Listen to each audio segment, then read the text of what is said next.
എല്ലാവർക്കും broiler chicken rate എന്ന ഈ യൂട്യൂബ് ചാനലിലേക്ക് സ്വാഗതം. തൃശ്ശൂർ ജില്ലയെ അടിസ്ഥാനമാക്കിയാണ് ഈ ചാനൽ നിർമ്മിച്ചിരിക്കുന്നത്.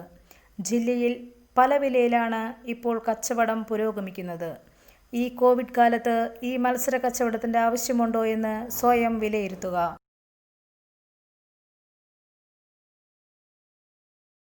എല്ലാവരും ഈ വിലയിൽ തന്നെ കച്ചവടം നടത്തുവാൻ താൽപ്പര്യപ്പെടുന്നു.